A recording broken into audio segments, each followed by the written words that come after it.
dear student, I am your facilitator and educator for English literature today. Today we are going to study a very beautiful and emotional story about a girl and her grandmother, where he teaches her grandmother to read.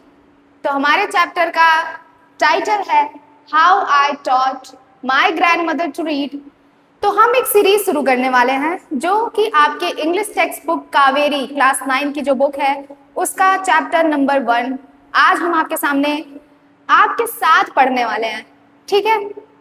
तो ये एक बहुत ही beautiful और बहुत ही emotional story है जिसमें एक छोटी सी बच्ची अपनी ग्रैंडमदर को पढ़ना सिखाती है। तो यूजुअली क्या होता है कि हमारे घर में जो हमारे बड़े होते हैं वो हमें सिखाते हैं कि हमें कैसे पढ़ना है, कैसे वैल्यूज सिखाते हैं, हमें लाइफ लेसन सिखाते हैं, हमें हमारी लर्निंग वही कराते हैं। लेकिन इस स्टोरी में आपको रूल्स कैन रिवर्स समटाइम्स। इस स्टोरी में आपको चेंजेस देखने को मिलेंगे कि कैसे एक छोटी सी बच्ची अपने ग्रैंड मदर को पढ़ना सिखाती है, ठीक है। तो क्यों सिखाती है, क्यों उसकी ग्रैंड मदर ने पढ़ाई नहीं की है, ये तो सवाल आपके मन में आ रहा होगा ना। तो ये सवाल का जवाब आपके टेक्स्ट बुक में छुपा हुआ है और आप इसको जानने के लिए आपको मेरे साथ पढ़ना होगा। इस स्टोरी को बहुत ही सुंदर तरीके से, बहुत ही पेशेंसली हम ये स्टोरी पढ़ेंगे। बहुत ज़्यादा टेंशन लेने की ज़रूरत नहीं है क्योंकि ये स्टोरी हम आपके साथ डिस्कस करने वाले हैं बहुत ही सुंदर तरीके से। ये है आपका टेक्स्ट। तो हम ये स्टोरी आपके साथ आज डिस्कस करेंगे साथ में। बहुत प्यारी स्टोरी है, बहुत आराम से पढ़ेंगे, कोई जल्दी नहीं है। लाइन बाय लाइन हमारे साथ पढ़िएगा आप लोग। अगर आपके पास ये बुक है तो बहुत अच्छी बात है, आप बहुत ही एक्टिव और गुड स्टूडेंट हैं। अगर आपके पास ये बुक नहीं है तो आप जहाँ भी है लेके आइए ना, अच्छे से पढ़ेंगे। आपके पास बुक है तो आप अपनी बुक में देखिए और हमारी आवाज़ सुनिए, ठीक है। ये एक्सरसाइज ऊपर दिया हुआ है, इसको हम स्टोरी के एंड में डिस्कस करेंगे आपके साथ। तो here we start now. When I was a girl about 12, तो नरेटर अपने पॉइंट ऑफ व्यू से ये स्टोरी पढ़ा रही है कि when I was girl about 12, जब मैं 12 साल की छोटी सी बच्ची थी। when I was a girl, जब मैं छोटी बच्ची थी, about 12 year, 12 साल की। I used to stay, मैं रहा करती थी, in a village, North Karnataka, with my grandparents. तो when I was a girl about 12, जब मैं 12 साल की बच्ची थी तो मैं अपने पेरेंट्स के साथ गांव में नॉर्थ कर्नाटका में रहती थी। अब हम आपको लेके चलेंगे नॉर्थ कर्नाटका। नॉर्थ कर्नाटका है कहाँ? आपको नॉर्थ कर्नाटका, चलिए हम नॉर्थ कर्नाटका की ओर चलते हैं। ये जो है, ये 1, ये 2, ये 3, ये 4, ठीक है। तो आपका ये होमवर्क है कि आपको बताना है कि कौन से साइड कौन सा डायरेक्शन है, ठीक है। कमेंट सेक्शन में बताइएगा डायरेक्शन। आपकी ज्योग्राफी की क्लास भी हम इसी में ले रहे हैं। सो दोज डेज मतलब उस समय जब मैं अपने ग्रैंड पेरेंट्स के साथ गांव में रहती थी नॉर्थ कर्नाटका में, तब की बात कर रही हैं। The transport system was not very good. जो ट्रांसपोर्ट सिस्टम था वो बहुत ही ज़्यादा अच्छा नहीं था। क्यों नहीं अच्छा था, अब हम आपको लाइन आगे बताएंगे, आगे की लाइनों में बताएंगे और साथ में आपको ट्रांसपोर्ट सिस्टम की मीनिंग भी आगे ही बताएंगे। So we use to get the morning paper only in the afternoon. तो आपके घर में न्यूज़पेपर आता होगा मॉर्निंग में, लेकिन यहाँ पे ट्रांसपोर्ट सिस्टम खराब होने की वजह से जो मॉर्निंग का न्यूज़पेपर था वो आफ्टरनून में आता था। देखिए लिखा हुआ है, get the morning paper only in the afternoon. The weekly magazine use to come 1 day late. और जो वीकली मैगजीन था वो एक दिन लेट आता था। जैसे वीकली मैगजीन मतलब अगर संडे को मैगजीन आ रहा है, जो वीक में एक बार आता था, अगर मान लीजिए संडे को आ रहा है तो 1 day लेट होने की वजह से मंडे को आएगा, ट्यूसडे को आ रहा है तो वेडनेसडे को आएगा। तो इस वजह से ट्रांसपोर्ट सिस्टम वहाँ पे अच्छा नहीं था बिल्कुल भी। तो मतलब जैसे पोस्ट आनी हो, न्यूज़पेपर जिस गाड़ी से आती है, जो मैगजीन लेके आते थे, वो ऑलमोस्ट लेट रहते थे, 1 day लेट और before the day late. All of us would wait eagerly for the bus. और हम सब, ऑल ऑफ अस मतलब कि हमारी नरेटर और उनके जितने भी विलेजर्स थे, उनके साथ में उनके नेबर्स थे, उनकी बात हो रही है। तो all of us would wait eagerly. What you mean by eagerly? Eagerly means, देखिए यहाँ पे आपको ईगरली का मीनिंग दिया होगा, ये ईगरली, इसमें से ढूंढ के बताना है आपको ईगरली कहाँ पे है। तो ईगरली का मीनिंग यहाँ पे ये एक्साइटेडली, मतलब with full of excitement, with full of interest हम जो है किसका वेट करते थे? बस का। क्यों वेट करते थे? Which use to come with the papers, weekly magazines and the post. क्योंकि जो वो बस था वो वीकली मैगजीन लेकर आता था, और इट मीन्स कि वो बस वन डे लेट आता था, क्योंकि वीकली मैगजीन भी तो वन डे लेट होती थी ना, और पेपर्स लेके आता था और पोस्ट लेके आता था। At that time, Triveni was a very popular writer in the Kannada language. तो जो नॉर्थ कर्नाटका हमने आपको ढूंढने के लिए दिया है होमवर्क में, वहां पे कन्नड़ा लैंग्वेज बोली जाती है। और उसी कन्नड़ा लैंग्वेज में एक बहुत ही फेमस राइटर है जिनका नाम है त्रिवेणी। त्रिवेणी एक रियल स्टोरी पे बेस्ड एक राइटर है। उस समय की बात है जब त्रिवेणी वहां पे मैगजीन हुआ करती थी। इनका नाम, रियल नेम है इनका शायद मे बी अनुसुईया शंकर नाम है इनका, आप लोग गूगल करके देखिएगा। She was a wonderful writer, Kannada language में बहुत ही वंडरफुल राइटर थी वो। ऐसा आपकी नरेटर आपकी स्टोरी में ऐसा बता रही हैं कि at that time Triveni was a very popular writer in a Kannada language. She was a wonderful writer. Her style was easy to read. उनका जो स्टाइल था लिखने का वो इजी टू रीड था, मतलब उसे आसानी से पढ़ा जा सकता था। बहुत ही हाई फाई लैंग्वेज नहीं यूज करती थी, वर्ड्स बहुत हार्ड वर्ड्स यूज नहीं करती थी, ऐसे वर्ड्स यूज करती थी जिसे आप पढ़ सकते हैं। And very convincing. कन्विंसिंग का क्या मतलब होता है? देखिए यहाँ भी कन्विंसिंग का आपको मीनिंग दिख जाएगा। कन्विंसिंग मीनिंग ये सेकंड नंबर पे, बिलीवेबल, कि ऐसी स्टोरी होती थी जिसको आप बिलीव कर सकते थे कि हाँ ये स्टोरी कुछ सच्ची कहानी लगती है, इस टाइप का आपको कन्विंस कर देता था वो स्टोरी कि हाँ जरूर ऐसा ही हुआ होगा, अगर किसी ने कुछ किया है तो हाँ ऐसा ही हुआ होगा। ऐसे कन्विंसिंग है तो बिलीव करना, आप बिलीव कर लेंगे उस स्टोरी पे। इस तरीके से वो यूज करती थी लैंग्वेज को कि आप अच्छे से आसानी से पढ़ भी ले, आप उसमें कन्विंस भी हो जाए। तो उनका स्टाइल ऐसा था लिखने का। Her stories usually dealt with complex psychological problems. Psychological meanings क्या होता है? साइकोलॉजिकल मीनिंग का मतलब ये होता है कि वो ऐसा लैंग्वेज यूज करती थी, ऐसे स्टाइल यूज करती थी जो आपके माइंड में एकदम कॉम्प्लेक्स प्रॉब्लम जो होती थी उनको डील कर लेता था। कि हाँ अगर मान लीजिए कि जैसे आपको कोई चीज समझ नहीं आ रही है तो वो जितने भी प्रॉब्लम्स थे वहां पे उसको क्रैक करती थी डील को। कि लाइफ्स ऑफ ऑर्डिनरी पीपल, तो जो ऑर्डिनरी पीपल वहां पे विलेजर्स, ऑर्डिनरी पीपल का मतलब होता है कि साधारण लोग। साधारण लोग कौन थे वहां पे? गांव वाले, जहां पे वो रहती थी। वेयर ऑलवेज वेरी इंटरेस्टिंग, तो उनके लिए ये स्टोरी जो है वो बहुत इंटरेस्टिंग हुआ करती थी। वो इजी टू रीड था, कॉम्प्लेक्स साइकोलॉजिकल प्रॉब्लम पे डील करता था और कन्विंसिंग था। ठीक है, अब हम आगे बढ़ेंगे। तो ये है आपका next page. Unfortunately for a Kannada literature she died very young. Unfortunately का मतलब होता है बहुत ही दुर्भाग्य की बात है। ठीक है, ऐसा जैसे अनफॉर्चुनेटली आप अपने एग्जाम में कम नंबर लेके आए।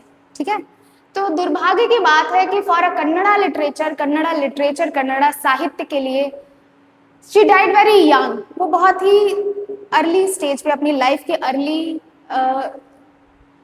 या एज में वो उनकी डेथ हो गई। इवन नाउ आफ्टर 40 ईयर्स, 40 साल बाद भी people continue to appreciate her novels. ये बहुत ही दुर्भाग्य की बात है, ऐसा राइटर कह रहे हैं कि बहुत ही अनफॉर्चुनेट है कि वो बहुत ही अर्ली स्टेज में उनकी डेथ हो गई, लेकिन फिर भी आज 40 ईयर्स बाद, सोचो ये स्टोरी कब लिखी गई होगी। ये 40 ईयर्स पहले की बात इस स्टोरी में बताया गया है कि 40 इयर्स हो गए हैं फिर भी लोग कंटिन्यू हैं उनके नॉवेल्स को अप्रिशिएट करने के लिए। अब नॉवेल्स क्या होता है?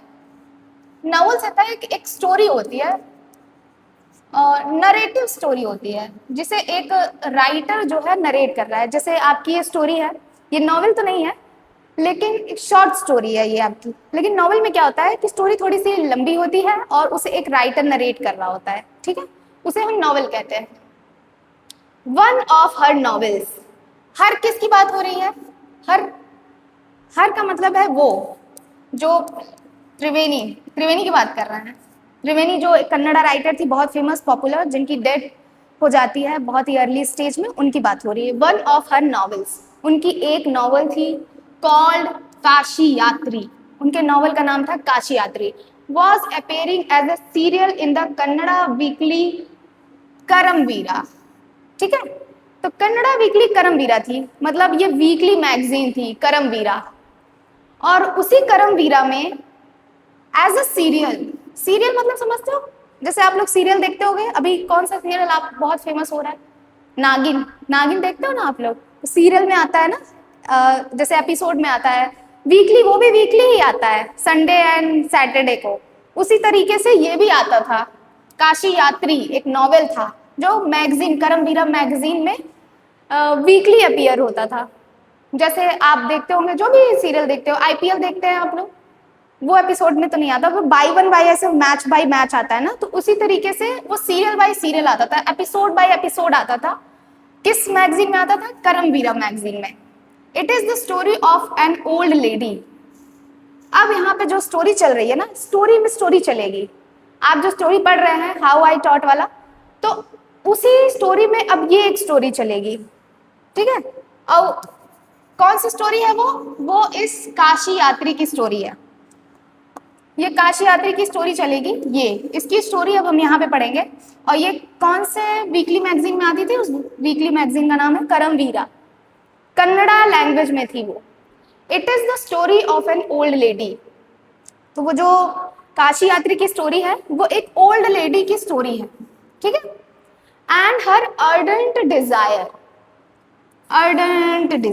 डिजायर मतलब क्या होता है? आपकी विश, आपकी इच्छा, ठीक है। अर्डेंट मतलब क्या होता है? अर्डेंट मतलब यहाँ पे एनसीईआरटी ने दे रखा है कीन। अब आप कुछ लोग स्टूडेंट पूछेंगे कि कीन मतलब क्या होता है, तो कीन मतलब होता है यहाँ पे हम कीन अगर देखें तो strong support.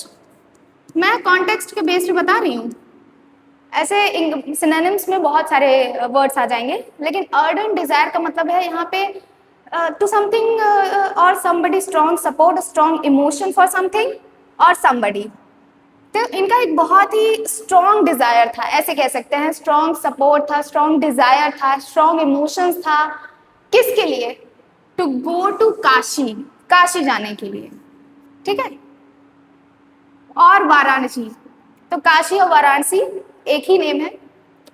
Most Hindus believe that going to Kashi and worshipping lord Vishweshwara is the ultimate पुण्य।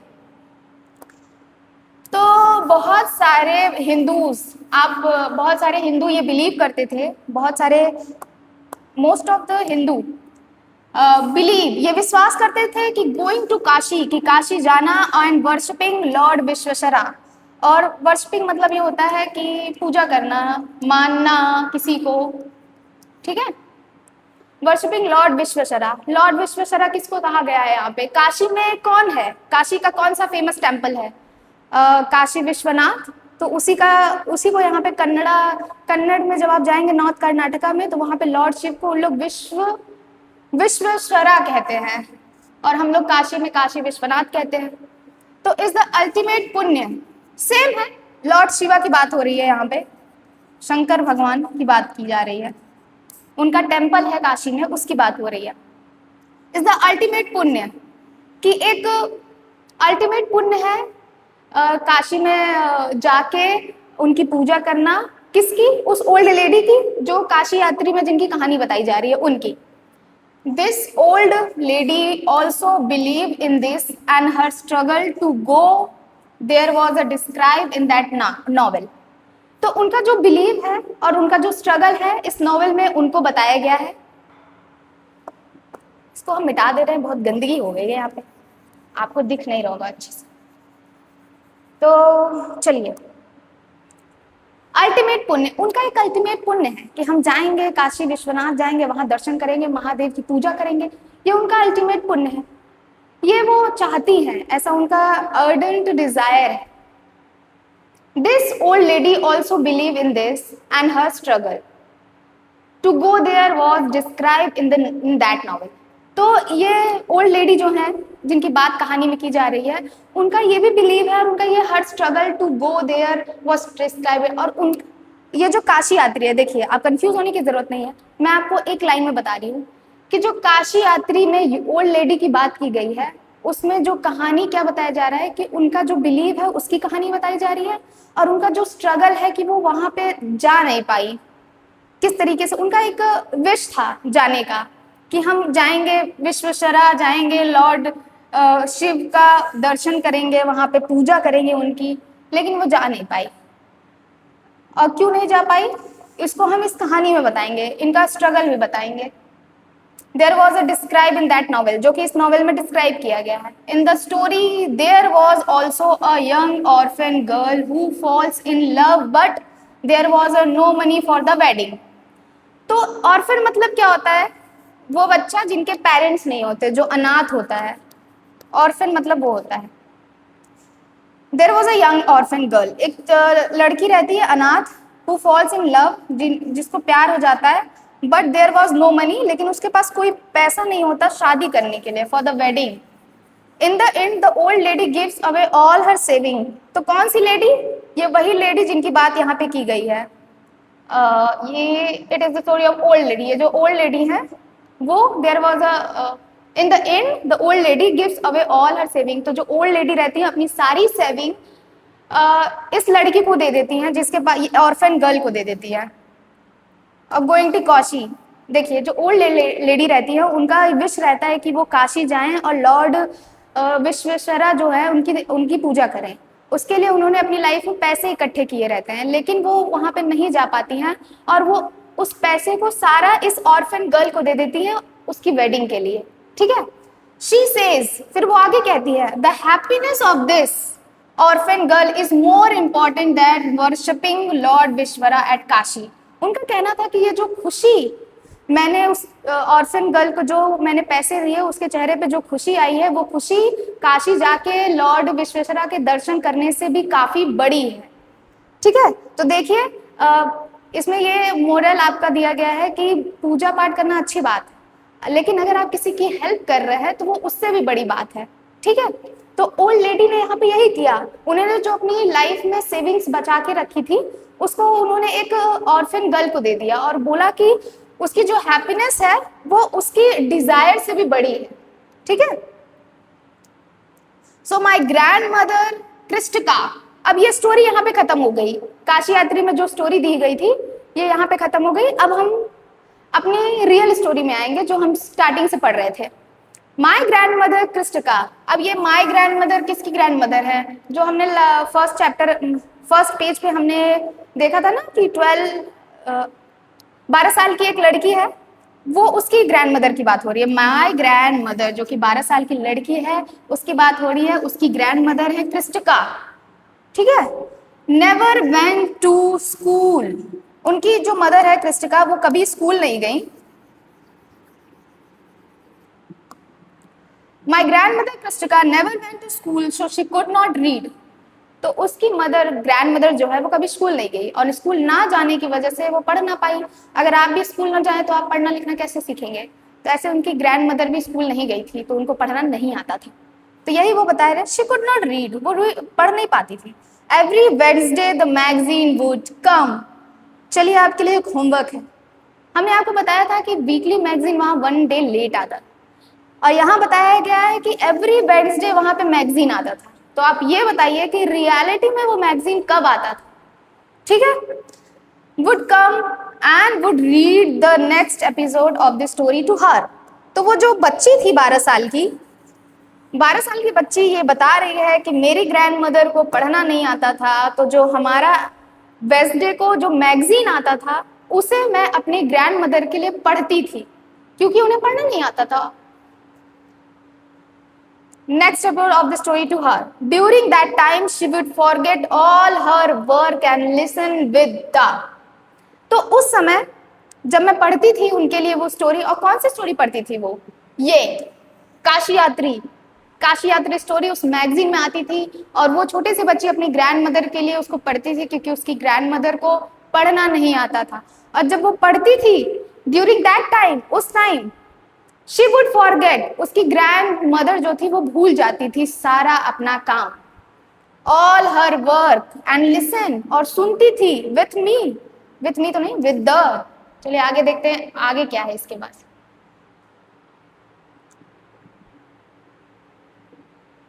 With the greatest concentration, concentration की स्पेलिंग आप लोग याद कर लीजिए।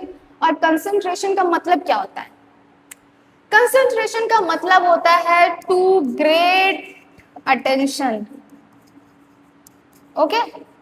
और फोकस भी मतलब होता है इसका। जैसे आप लोग मेरी वीडियो को बहुत ही ग्रेट अटेंशन के साथ देख रहे हैं तो आपके मम्मी पापा कहेंगे कि घुस जाओ फोन में, तो उनका मतलब ये नहीं होता कि घुस जाओ फोन में। अगर आप उसे ट्रांसलेट करेंगे तो कहेंगे इतना कंसंट्रेशन के साथ आप ये वीडियो देख रहे हैं, इतने अटेंशन के साथ, इतने फोकस के साथ, तो वही हिंदी में आपके मम्मी पापा कहते हैं घुस जाओ फोन में, घुस जाओ। ठीक है, तो कंसंट्रेशन का मतलब यह होता है to great focus, to great attention of something. ठीक है, इसकी स्पेलिंग बहुत हाई फाई है तो आप लोग याद कर लीजिएगा। जिनको नहीं आता होगा वो याद कर लेंगे, जिनको याद होगा वो अच्छे स्टूडेंट है बहुत ज्यादा। लेटर, बाद में, she could repeat the entire text by heart, मतलब वो इतने कंसंट्रेशन के साथ वो सुनती थी उस स्टोरी को कि उनको टेक्स्ट बाय टेक्स्ट याद हो जाता था। अब अगर आप मेरी स्टोरी जो मैं पढ़ा रही हूँ उसको ग्रेट कंसंट्रेशन के साथ सुनेंगे तो आपको भी इस दादी की तरह ये टेक्स्ट लाइन बाय लाइन याद हो जाएगी, जैसे इन दादी को याद हो गई। बताओ, इतनी कंसंट्रेशन के साथ उन्होंने इसको सुना कि she could repeat the entire text by heart, तो वो पूरा टेक्स्ट अपने दिल से रिपीट करती थी। My grand mother too never went to Kashi, अब मेरी ग्रैंड मदर कभी काशी नहीं गई थी। And she identify herself with the novel protagonist, अब आपको एक बहुत ही हाई फाई वर्ड आ गया आपके पास, प्रोटैगनिस्ट। प्रोटैगनिस्ट मतलब क्या होता है?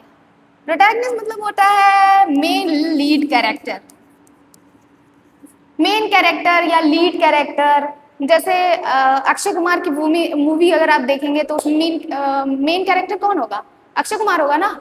तो किसी भी पिक्चर में, किसी भी स्टोरी में, किसी भी नॉवल में, किसी भी पोएम में, किसी भी कहानी में जो मेन लीडर होता है, जो मेन लीड होता है, जो मेन कैरेक्टर होता है, उसको हम कहते हैं प्रोटैगनिस्ट, एक लाइन में, एक वर्ड में। तो काशी यात्री में अगर हम देखें, काशी यात्री स्टोरी पढ़ रही है ना उसकी ग्रैंड मदर के साथ, तो काशी यात्री में वो कौन था प्रोटैगनिस्ट? वो ओल्ड लेडी जो काशी जाना चाहती थी पर जा नहीं पाई, उन्होंने अपने सारे पैसे जो है एक ऑर्फन गर्ल को दे दिया, उसी की बात हो रही है। वो कह रही है कि my grand mother too never went to Kashi, मेरी ग्रैंड मदर काशी कभी नहीं गई, बट शी आइडेंटिफाई हरसेल्फ, वो अपने आप को आइडेंटिफाई करती है, अपने आप को रिलेट करती है, किससे? With the novels protagonist, novel की जो प्रोटैगनिस्ट, जो मेन कैरेक्टर है, उससे रिलेट करती हैं, जबकि वो कभी काशी नहीं गई हैं। उस प्रोटैगनिस्ट का डिजायर क्या था कि मैं कभी काशी जाऊं, वहां जाके पुण्य कमाऊं, यही था ना। So more than anybody else, she was the one most interested in knowing what happened next in the story. तो और इन सबको छोड़ के वो बस इतना जानना चाहते हैं कि आगे स्टोरी में क्या होने वाला है, उनका इंटरेस्ट इसमें था। What happened next in the story, कि अब क्या होने वाला है स्टोरी में आगे। And used to insist that I read the serial out to her, और वो मुझसे इंसिस्ट करती हैं, मुझसे रिक्वेस्ट करती हैं कि मैं उस स्टोरी को उनके लिए पढ़ूं। ठीक है, आफ्टर हियरिंग, सुनने के बाद, जब वो स्टोरी सुन लेती थी अपनी ग्रैंड डॉटर से, तब वो क्या करती थी? After hearing what happened next in Kashi Yatri, she would join her friends. अब जैसे आप लोग आईपीएल देख लेते हो ना, उसके बाद क्या करते हो, जाके अपने दोस्तों के साथ डिस्कस करते हो, अरे भाई उसने तो ऐसा चौका मारा, उसने तो ऐसा छक्का मारा, ऐसे आउट हो गया। तो दादी जी भी यही करती थी। काशी यात्री पढ़ने के बाद वो देखो क्या करती थी, ज्वाइन हर फ्रेंड्स, अपने फ्रेंड्स को ज्वाइन कर लेती थी in the at the temple. कहाँ पे? मंदिर पे। आप लोग कहाँ ज्वाइन करते हो अपने दोस्तों को? फोन पे, व्हाट्सएप पे, या फिर किसी पार्क में चले गए। तो दादी जी कहाँ जाएंगी? दादी जी के टाइम पे व्हाट्सएप और फोन नहीं होता था, तो वो एट द टेम्पल, तो वो कहाँ जाएंगी? मंदिर जाएंगी। कर्ट यार्ड, कर्ट यार्ड मतलब होता है मंदिर का ground. Courtyard means ground, एक तरीके से, वेयर वी चिल्ड्रन, जहाँ पे हम बच्चे would also gather to play hide and seek. तो जो टेम्पल का कर्ट यार्ड होता था, जो ग्राउंड होता था, वहां हम बच्चे भी जाते थे हाइड एंड सीक खेलने। हाइड एंड सीक क्या होता है? एक बच्चा छुपेगा, दूसरा उसे ढूंढेगा। आप लोग ने भी खेला होगा अपने स्कूल डेज में, अभी भी तो आप स्कूल डेज पे ही हो, खेलते होगे। Where we children would also gather, gather मतलब होता है इकट्ठा होना किसी जगह पे, and play hide and seek, और हम लोग हाइड एंड सीक खेलते थे। ठीक है, अब नेक्स्ट पेज अगर हम देखें कहाँ पे है, हाँ ये आ गया। शी वुड डिस्कस, वो डिस्कस करती थी दादी जी। शी यहाँ पे दादी के लिए यूज हुआ है। द लेटेस्ट एपिसोड को विथ हर फ्रेंड्स। गंदा बहुत ज्यादा हो रहा है ना, इसको साफ करेंगे, थोड़ा थोड़ा यूज करेंगे। तो she would discuss the latest episode with her friends. At that time, I never understood why there was so much of debate about the story. उनकी जो ग्रैंड मदर थी, वो अपनी फ्रेंड्स के साथ टेम्पल के कर्टयार्ड में जाती थी और वहां पे उस स्टोरी को डिस्कस करती थी कि भाई देखो वहां पे ऐसे हुआ, उस स्टोरी में ऐसे हुआ, वैसे हुआ, ये सब डिस्कस करती थी। तो और वो जो छोटी सी बच्ची थी, उसकी उनकी ग्रैंड डॉटर 12 साल की, वो क्या बोलती थी कि मुझे ये नहीं समझ में आता था, आई नेवर अंडरस्टूड, मैं ये नहीं कभी समझ पाई, why there was so much of debate, इतना डिबेट क्यों है अबाउट द स्टोरी, उस स्टोरी के लिए इतना डिबेट क्यों है भाई, इतना क्यों इंटरेस्ट है भाई, वो तो इसका डिस्कस करना बैठ के क्यों। बिकॉज वो दादी, मुझे लगता है वो स्टोरी को काफी अपने आप से रिलेट करती थी, इस वजह से वो डिस्कस करती थी। अब भाई हम लोग आईपीएल पसंद है, हम लोग आईपीएल की डिस्कशन करेंगे, लेकिन दादी उस समय स्टोरी की डिस्कशन करती थी। Once I went for a wedding with my cousin to the neighbouring village. अब वो बच्ची कह रही है कि एक बार क्या हुआ कि आई वेंट फॉर अ वेडिंग, मैं शादी में गई विथ माई कजन, मैं अपनी कजन के साथ, टू द नेबरिंग विलेज, पड़ोस के गांव में मैं अपने कजन के साथ एक शादी में गई। इन दोज डेज, इन दिनों में, a wedding was a great event, उन दिनों में वेडिंग बहुत एक ग्रेट इवेंट होती थी, बहुत ही, अरे भाई शादी बहुत भारी भरकम इवेंट हुआ करता था उस समय। लोग दूसरे दूसरे गांव से, दूसरे दूसरे शहर से आते थे, आज भी ऐसा होता है। In those days, a wedding was a great event. The children enjoyed ourselves truly. और हम जो चिल्ड्रन थे अपने आप को खूब एंजॉय करते थे उस वेडिंग में। We would eat and play endlessly, और हम लोग खूब खाते थे। endlessly मतलब बिना सोचे समझे, बिना अंत के खाते थे, खेलते थे, बहुत मजा करते थे। We would eat and play endlessly. Savoring का मतलब क्या था? Enjoying at the fullest, मतलब with full of heart, जैसे दादी फुल ऑफ हार्ट से वो स्टोरी सुनती थी, वैसे वो फुल ऑफ हार्ट से प्ले करते थे, खेलते थे, खाते थे in the wedding. Okay, the freedom because of all the elders were busy. और ऐसा इसलिए होता था कि जो हमारे टोकने वाले हमारे एल्डर्स होते थे वो बिजी होते थे शादियों में, ठीक है। नहीं तो अगर हम फुल्ली एंजॉय करने लगे तो हमारे घर के बड़े आ जाएंगे, बैठो तुम लोग सही से बैठो, क्या कर रहे हो, एंजॉय क्यों कर रहे हो।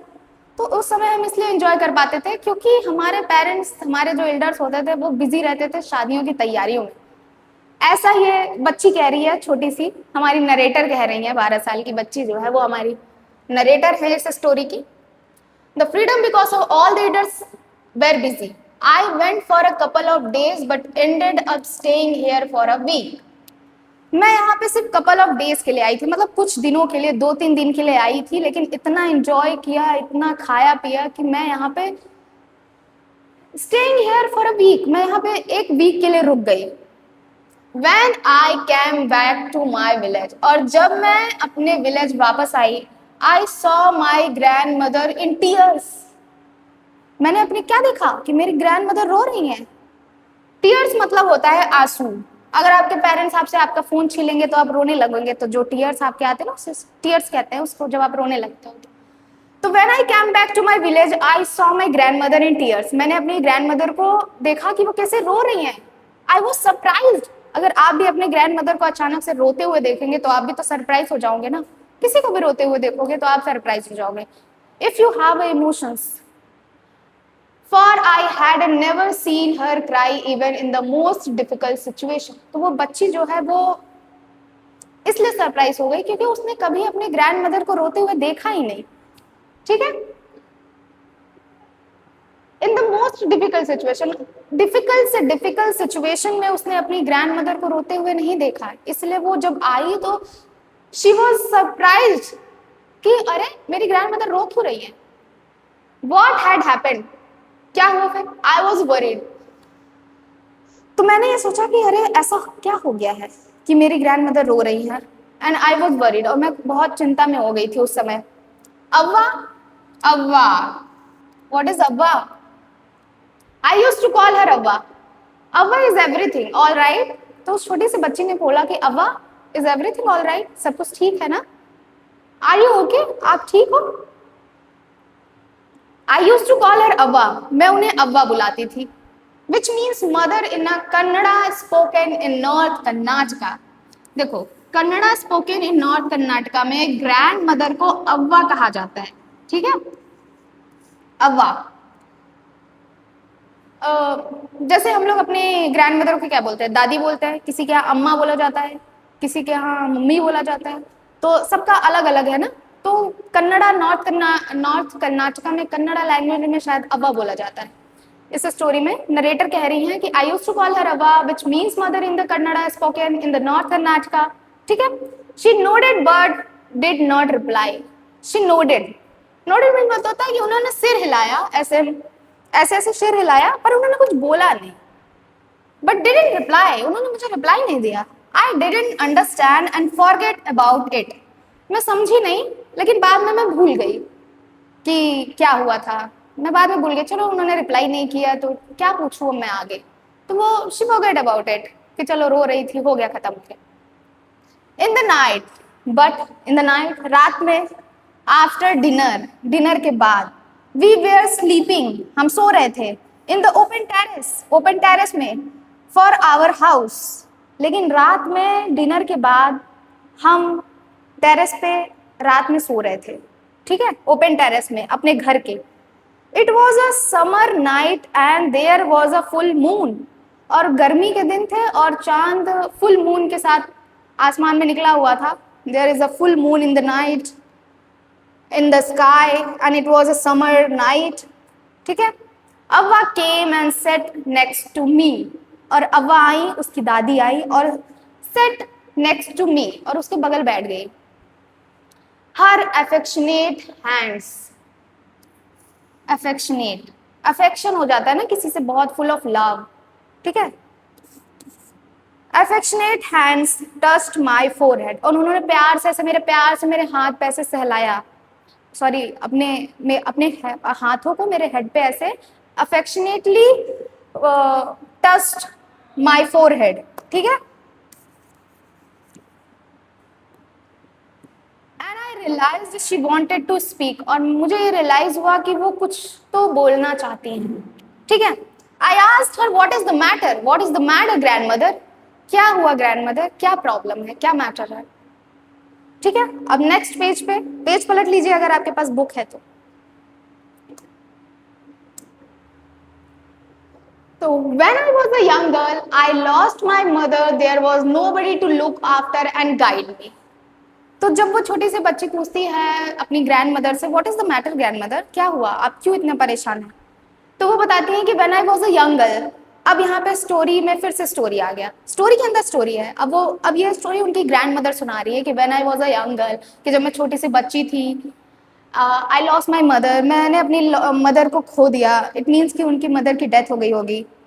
There was a nobody to look after and guide me, तो मेरे पास कोई नहीं था मुझे देखने के लिए, मेरी देखभाल करने के लिए, मेरा टेक केयर करने के लिए कोई भी नहीं था मेरे पास, और मुझे गाइड करने के लिए भी कोई नहीं था। My father was a busy man, और मेरे फादर एक बहुत बिजी मैन थे, बहुत बिजी रहते थे, एंड गॉट मैरिड अगेन। और उन्हें उसके उसके फादर बहुत बिजी रहते, उनके ग्रैंड मदर के फादर बहुत बिजी रहते थे, और उन्होंने दूसरी शादी कर दी थी। ऐसा वो अपनी ग्रैंड डॉटर को अपनी कहानी सुना रही है, ठीक है। In those days people never consider education essential for girls. उस समय जब उनकी ग्रैंड मदर छोटी सी बच्ची थी, नेवर कंसीडर्ड एजुकेशन, उस समय गर्ल्स के लिए एजुकेशन इसेंशियल नहीं होता था। It not necessary to educate a girl. So I never went to school, इसलिए मैं कभी स्कूल गई ही नहीं। तो आपको आपके क्वेश्चन का आंसर मिला कि नहीं? जब मैंने आपसे पूछा था कि क्यों ग्रैंड पेरेंट्स ने पढ़ाई क्यों नहीं करी थी, तो ये है आपके क्वेश्चन का आंसर कि उन्होंने पढ़ाई क्यों नहीं की थी।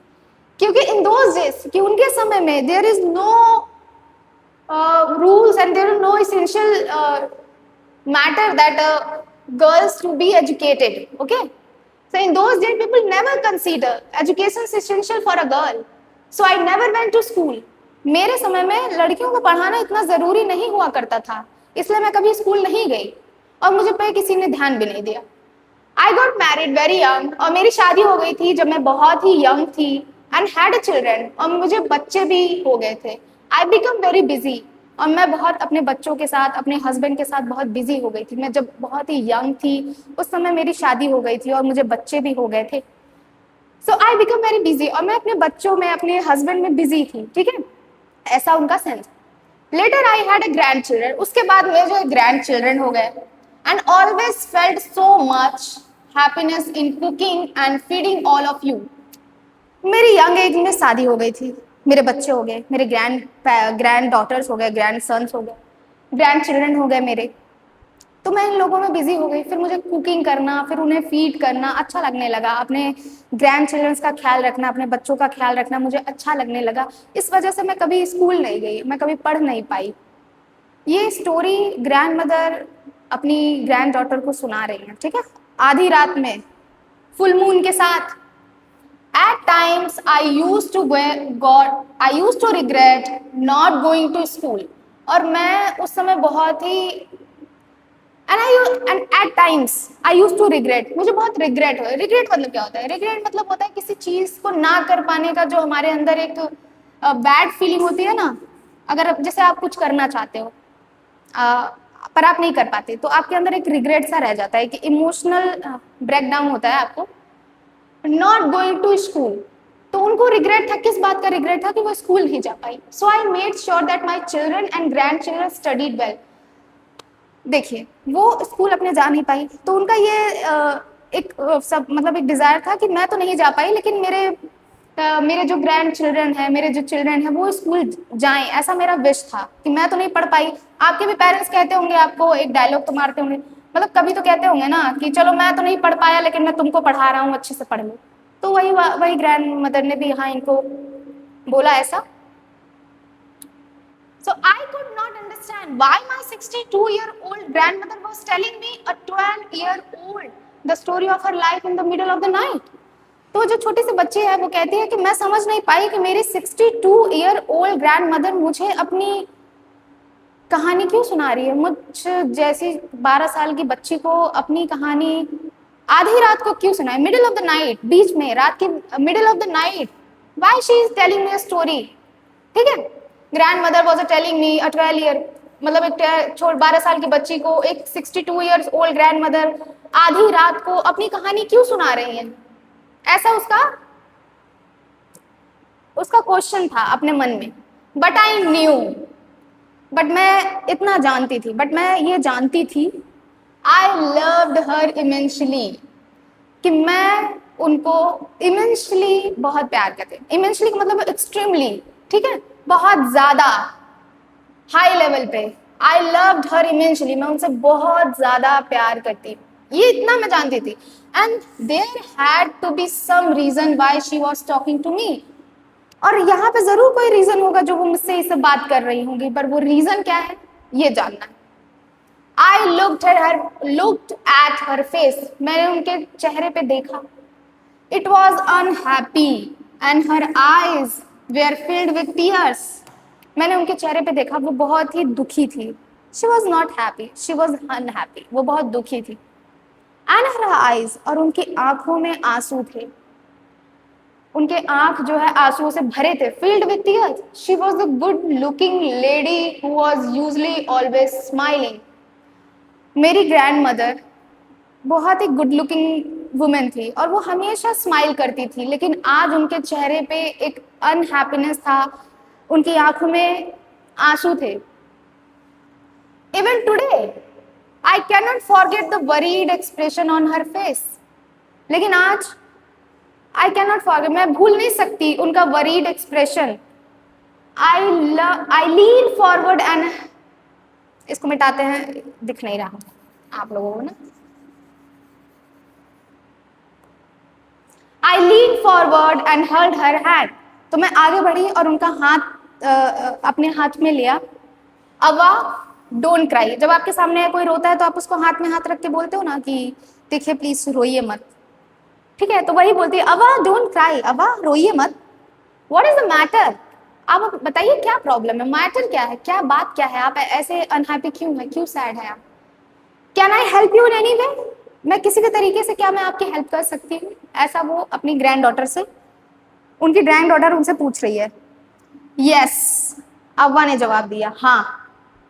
आई नीड योर हेल्प, मुझे तुम्हारी हेल्प की जरूरत है. अब देखो किस हेल्प की जरूरत है. यू नो, तुम जानती हो, व्हेन यू वेयर अवे, जब तुम दूर थी, जब तुम यहाँ नहीं थी, जब तुम दूर थी, कहाँ पे थी, वो जो वेडिंग में गई थी ना अपनी कजिन के साथ नेबरिंग विलेज में. करमवीरा केम एज यूजुअल. करमवीरा याद है आपको, वो वीकली मैगजीन जो वेडनेसडे को आई थी, वो आई थी.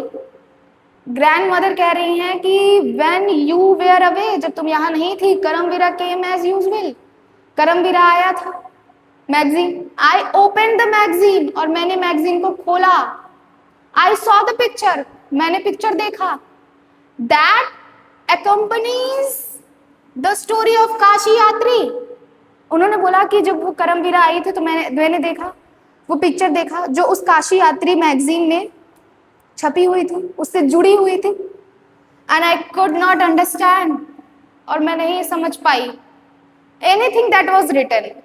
देखो ये है कि आई सॉ द पिक्चर, कि जब तुम नहीं थी यहाँ पे दूर थी तो काशी यात्री मैगजीन आई थी और उसमें जो पिक्चर छपे थे मैंने देखा, मैंने उसको छुआ, उस पर टच किया, लेकिन मुझे कुछ समझ में नहीं आया उसमें क्या लिखा था.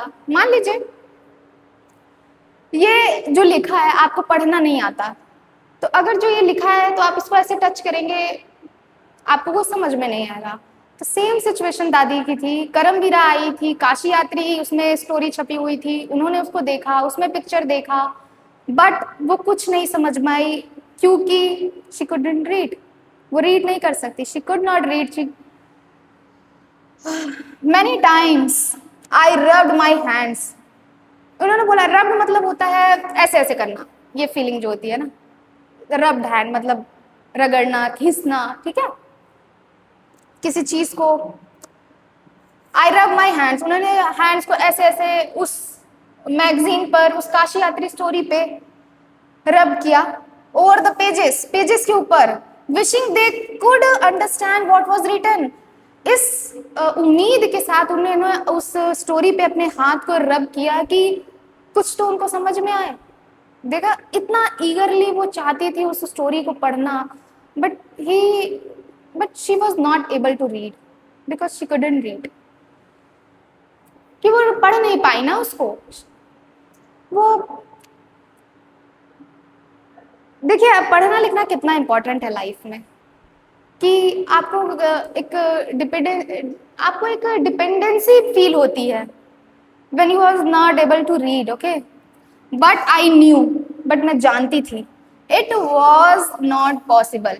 देखो वो जानती थी कि it was not possible to rub the hand and read the book, लेकिन फिर भी उन्होंने ये किया इस उम्मीद में कि काश उन्हें कुछ समझ में आ जाए, जबकि वो जानते थे कि रब करने से कुछ समझ में आने वाला नहीं है. If only I was educated enough, I waited eagerly for you to return. उन्होंने बोला मुझे पता था इनसे कुछ नहीं होने वाला, अगर मैं एजुकेटेड होती तो मुझे ये सब नहीं करना पड़ता, मैं तुम्हारा बहुत ही ईगरली वेट कर रही थी। ईगरली फिर से आ गया यहाँ पे आपके टेक्स्ट बुक में, फुल ऑफ एक्साइटमेंट, ठीक है, फॉर यू टू रिटर्न। मैं बहुत ही एक्साइटमेंट के साथ, बहुत ही इमोशन के साथ, ईगरली, क्यूरियोसिटी के साथ, ठीक है, मैं तुम्हारा वेट कर रही थी। I felt you would come early, और मैं ये महसूस कर रही थी कि तुम जल्दी आ जाओ मेरे पास। एंड रीड फॉर मी, और मेरे लिए रीड करो। क्या रीड करो? करमवीरा मैगजीन में जो काशी यात्री स्टोरी आती है। I even thought of going to the village, और मैं ये भी सोच रही थी कि मैं गांव जाऊं जहां पे तुम गई हो वेडिंग में।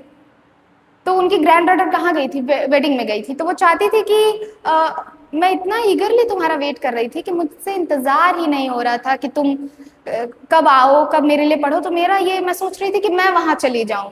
इतना उनको उस स्टोरी पढ़ने का उनको जुनून था, इतनी क्यूरियस थी वो उस स्टोरी को पढ़ने के लिए।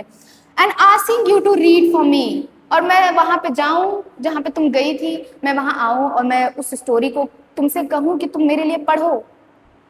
I could, next page, I could have asked somebody in this village but I was too embarrassed. मैं किसी से भी कह सकती थी इस गांव में कि कोई मेरे लिए ये स्टोरी पढ़ दे, but I too embarrassed। embarrassed का मतलब होता है शर्म आना, शर्म आ जाना किसी को, किसी चीज के लिए, टू embarrassed, ठीक है। बट मुझे शर्म आ रही थी, मुझे हेल्पलेस सा फील हो रहा था टू डू सो, ये करने में, कि मैं अब किसी को जाऊँ तो लोग मेरे बारे में क्या सोचेंगे कि दादी को तो पढ़ना ही नहीं आता है ना। आई फेल्ट वेरी डिपेंडेंट, उन्हें लगा कि मैं बहुत ही डिपेंडेंट हूँ। डिपेंडेंट का मतलब होता है कि अपने काम के लिए किसी का वेट करना, किसी का इंतजार करना, किसी चीज के लिए, अपनी किसी भी चीज के लिए आप किसी और पे डिपेंडेंट रहते हैं। ये फीलिंग बहुत ही एम्बैरेसफुल होती है, ठीक है। आई फेल्ट वेरी डिपेंडेंट, मुझे बहुत डिपेंडेंट फील हुआ।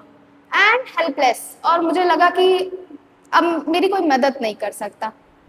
We are well off, we are well off, we are well off मतलब होता है कि हम ठीक ठाक हैं। और यहाँ इस कॉन्टेक्स्ट में वी आर वेल ऑफ का मतलब है कि वी आर रिच एनफ, हमारे पास पैसे हैं, हम ठीक ठाक फैमिली से बिलोंग करते हैं। But what use is money, but इस पैसे का क्या फायदा when I can not be independent. तो दादी कहती हैं कि वी आर वेल ऑफ, हम अच्छी खासी फैमिली से बिलोंग करते हैं, हमारे पास अच्छा खासा पैसा है, लेकिन इस पैसे का क्या फायदा जब हम डिपेंडेंट फील करते हैं। हम इंडिपेंडेंट है ही नहीं अपनी लाइफ में। और किस चीज में इंडिपेंडेंट की बात कर रही है ये? To ably read, to write, okay, to able to write, to able to read. तो दादी ये कहती हैं कि वी आर वेल ऑफ, कि हम रिच हैं, we are well off, we are belong to a very good family, we have enough money, but what use is money, but इस मनी का क्या फायदा, इस पैसे का क्या फायदा जब हम इंडिपेंडेंट फील नहीं कर पाते, हम किसी पे डिपेंडेंट रहते हैं। ऐसा दादी का सवाल है। देखिए कितना कितना डीप सवाल है उनका ये, कि हम, चलिए आगे पढ़ते हैं, उसके बाद देखते हैं। I did not know what to answer, मुझे नहीं पता मुझे क्या आंसर करना चाहिए। ये ग्रैंड डॉटर बोल रही है कि मुझे नहीं मालूम कि क्या आंसर करना है। ठीक है, आप 12 साल की बच्ची के सामने इतनी डीप बातें कर रही हैं, तो वो कैसे समझ में पाएगी, और समझ भी जाएगी तो बोलेगी क्या, क्या जवाब रहेगा उसके पास। तो ग्रैंड डॉटर बोलती है I did not know what to answer, मुझे नहीं पता क्या आंसर करना चाहिए। अवा कंटिन्यूड, दादी ने अपनी बातें को आगे कंटिन्यू रखा। I have decided I want to learn the Kannada, जो दादी ने कहा कि मैंने डिसाइड किया है अब मैं कन्नड़ा सीखूंगी। ठीक है, कन्नड़ा अल्फाबेट सीखूंगी। ठीक है, जैसे इंग्लिश का अल्फाबेट होता है ना, ABCDEFGHI, ऐसे कन्नड़ा का भी अल्फाबेट होता है, तो मैं वो सब सीखूंगी। ठीक है, फ्रॉम टुमारो ऑनवर्ड्स, अब कल से दादी ने डिसाइड किया है कि अब मैं कन्नड़ा अल्फाबेट सीखूंगी कल से।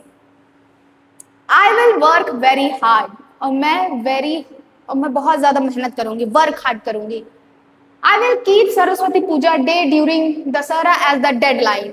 और उन्होंने बोला कि मैं सरस्वती पूजा करूंगी दशहरा को as the deadline, that okay I should be able to read a novel on my own. और मैं दशहरा को एज अ डेडलाइन लूंगी कि मैं नॉवल मैं भी पढ़ सकती हूँ, ठीक है, खुद से।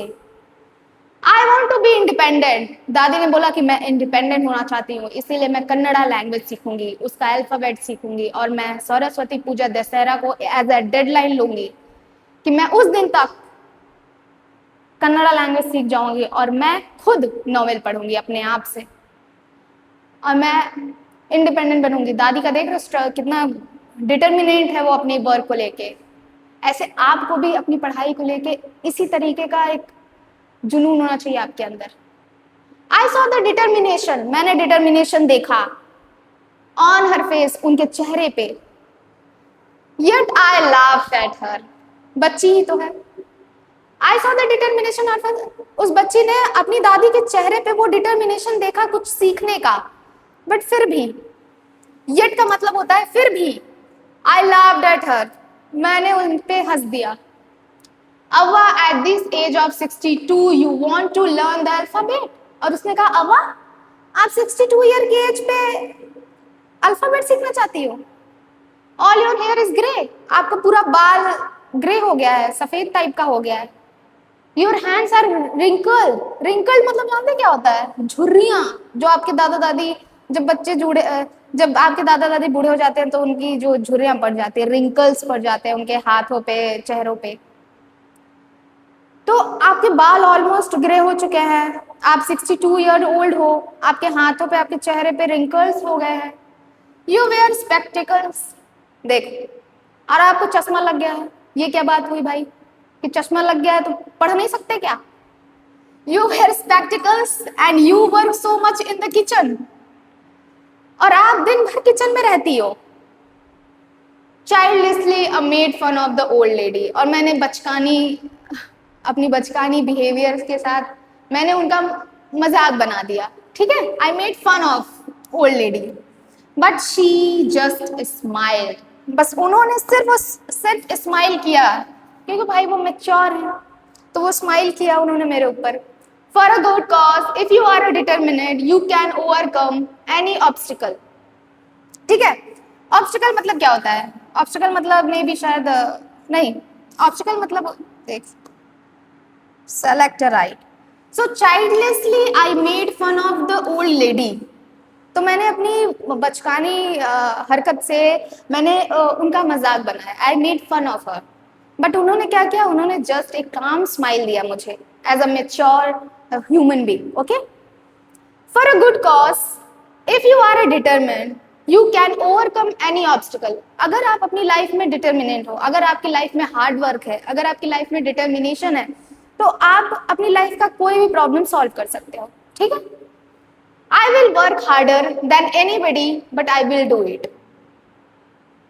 तो उन्होंने कहा कि मैं वर्क हार्ड करूंगी किसी भी तरीके से, मतलब आई will work harder than anybody, ठीक है। मैं किसी से भी ज्यादा मैं हार्ड वर्क करूंगी, लेकिन मैं कर लूंगी। For learning there is a no age bar.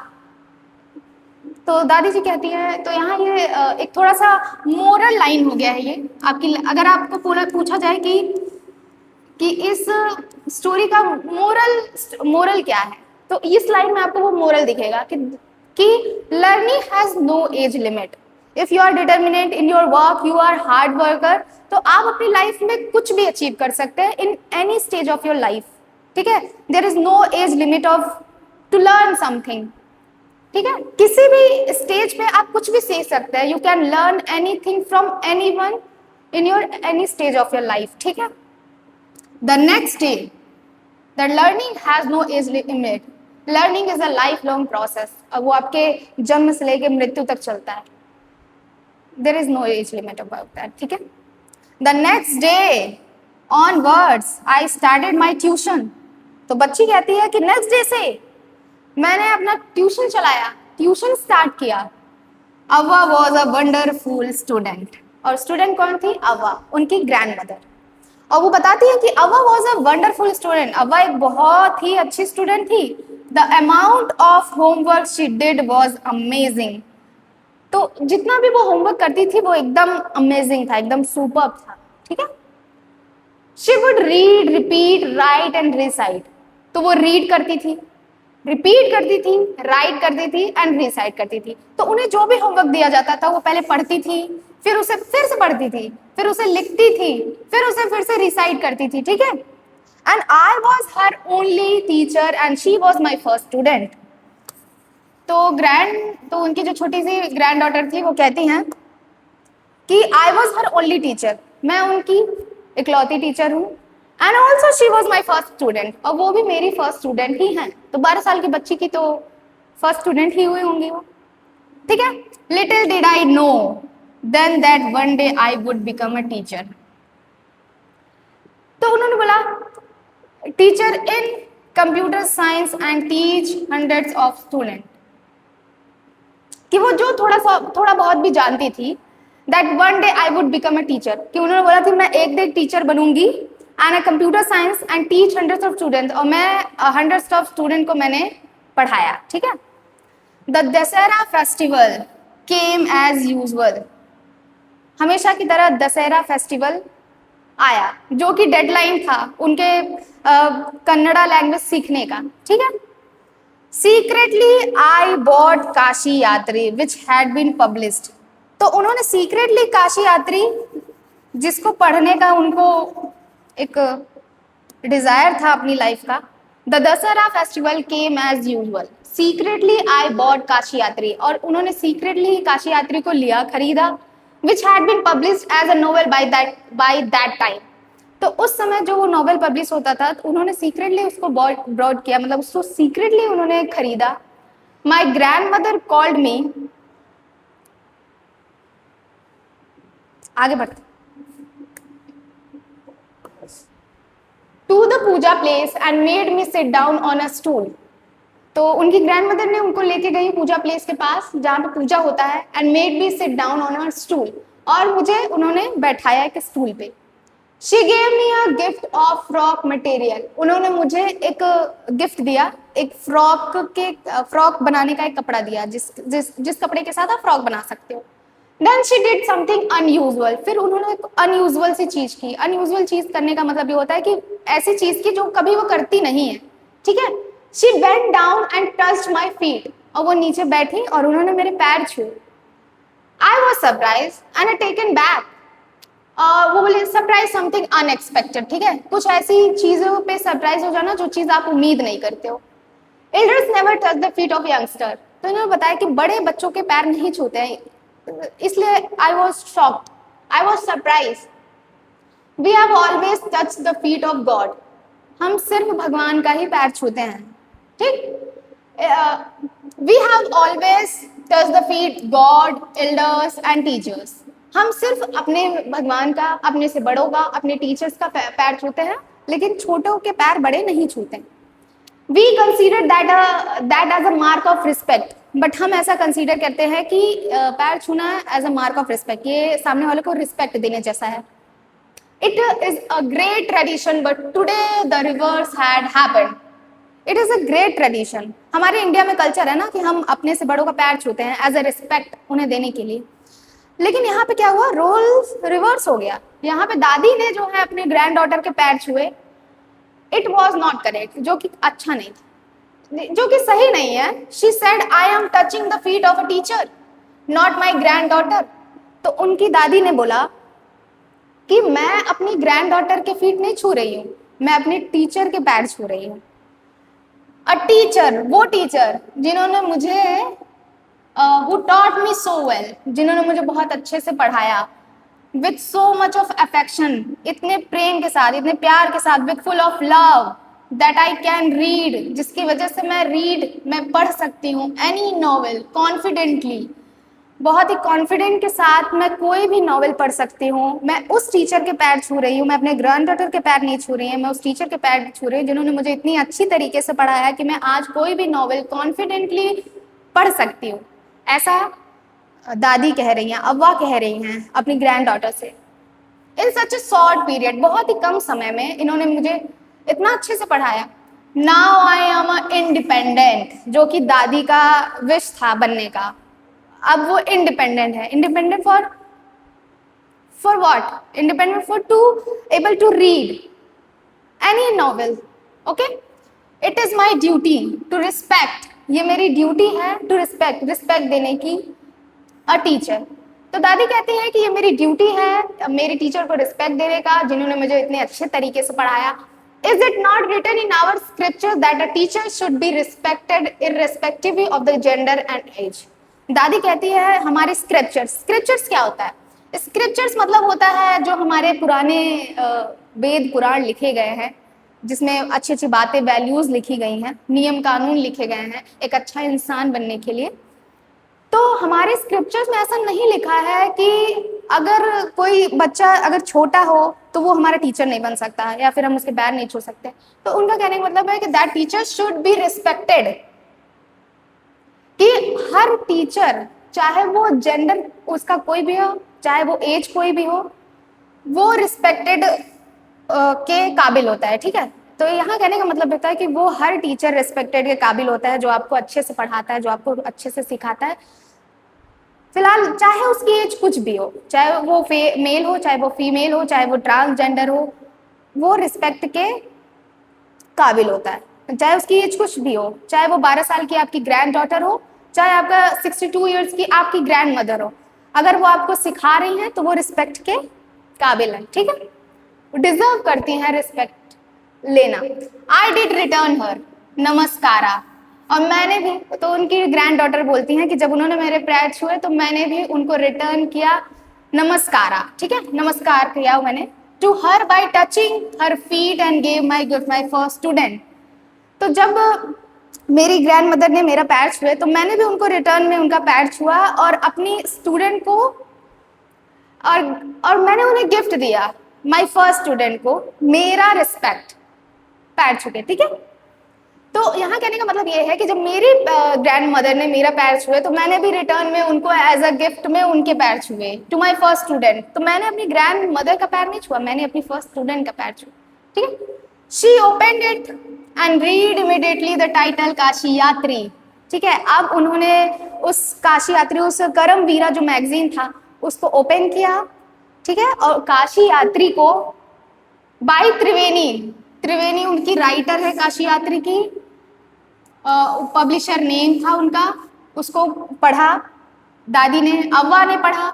I knew then that my student has pass with flying colours. मुझे पता है, तो यहाँ ग्रैंड डॉटर कहती हैं कि मुझे पता है कि मेरी स्टूडेंट जो है वो पास हो गई है विद फ्लाइंग कलर्स, मतलब बहुत ही अच्छे मार्क्स से। ठीक है, बहुत ही अच्छे तरीके से मेरी स्टूडेंट ने जो मैंने सिखाया वो फ्लाइंग कलर्स का मतलब होता है कि बहुत अच्छे तरीके से, बहुत फुल ऑफ नंबर्स से, फुल ऑफ ग्रेड से वो पास हो गई है, जो कि मैंने उनको सिखाया था। ठीक है, तो ये स्टोरी क्या है, मोरल इस स्टोरी का? तो इस स्टोरी में हमें ये सिखाया गया है कि if you are hard worker, if you are determinate in your work, if you are hard worker, अगर आपकी लाइफ में हार्ड वर्क है, आप क्यूरियस हैं किसी चीज़ को सीखने के लिए, तो आप किसी भी एज में किसी भी जेंडर के साथ आप लर्निंग कर सकते हैं। Learning is a life long process और वो आपकी लाइफ में चलती ही रहती है। आप किसी भी इंसान से, किसी भी जानवर से कुछ भी सीख सकते हैं। तो learning has no age limit. किसी भी एज में, किसी भी स्टेज पे, किसी भी लाइफ के किसी भी स्टेज में, लाइफ के किसी भी एज में आप कुछ भी, कभी भी, किसी से भी सीख सकते हो। और सीखना एक बहुत ही डेवलपमेंट, आपके डेवलपमेंट के लिए सीखना बहुत इंपॉर्टेंट है। ठीक है, तो हमारी स्टोरी का मोरल ही यही है। तो हम आपका एक थोड़ा सा टाइम और लेंगे, यहाँ पे जाएंगे। तो देखिए, आपकी एनसीईआरटी ने भी आपसे यही क्वेश्चन पूछा है, why is it important to learn how to read and write, कि क्यों इम्पोर्टेंट है आपके लिए पढ़ना और लिखना। अगर मैं ऑफलाइन क्लास में अगर बच्चों से पूछूं कि पढ़ना लिखना क्यों इंपॉर्टेंट है, तो वो यही जवाब देंगे कि मैम मुझे डॉक्टर बनना है, मैम मुझे इंजीनियर बनना है। तो ठीक है, ये अल्टीमेटली गोल है आपका, डॉक्टर इंजीनियर बनने के लिए, लेकिन बेसिक अगर हम देखें, बेसिक मैनर में आपको पढ़ना लिखना क्यों जरूरी है। तो इस स्टोरी के थ्रू अगर हम जाएं तो हमें पढ़ना लिखना इसलिए क्योंकि दादी क्यों पढ़ना लिखना चाहती थी। क्योंकि वो इंडिपेंडेंट बनना चाहती थी, वो किसी पे डिपेंड नहीं होना चाहती थी, कोई भी हो, उसके फैमिली मेंबर ही क्यों ना हो, वो किसी पे डिपेंड नहीं होना चाहती थी। इसलिए उन्होंने अपनी ग्रैंड डॉटर से पढ़ना सीखा। ठीक है, तो अगर आप भी तो यहाँ पे आप आंसर कर सकते हैं टू बी इंडिपेंडेंट, और फिर कॉन्फिडेंट बिल्ड करने के लिए, इंडिपेंडेंट बनने के लिए, कॉन्फिडेंट बिल्ड करने के लिए, और भी बहुत सारे। आप कमेंट सेक्शन में बता दीजिएगा कि आप क्या क्या सोचते हैं, आप क्या क्या जानते हैं कि अगर हम रीडिंग करना सीखे, राइटिंग करना सीखे, तो आप कैसे करेंगे। ठीक है, तो हमने ये स्टोरी बहुत ही डीपली तरीके से आपके साथ एक्सप्लेन कर लिया है, आपके साथ डिस्कस कर लिया है। अगर आपको ये वीडियो यूजफुल लग रही है तो प्लीज़ चैनल को लाइक, शेयर एंड सब्सक्राइब ज़रूर करिएगा, और कमेंट सेक्शन में बताइएगा कि अब आप नेक्स्ट चैप्टर कौन सा पढ़ना चाहते हैं, और अपने डाउट को भी कमेंट सेक्शन में ज़रूर लिखिएगा, जिससे हमें थोड़ा सा मोटिवेशन फील होता है कि हाँ, आपने ये वीडियो देखी है और आपको ये डाउट है। तो thank you so much all, see you later and take care, bye bye.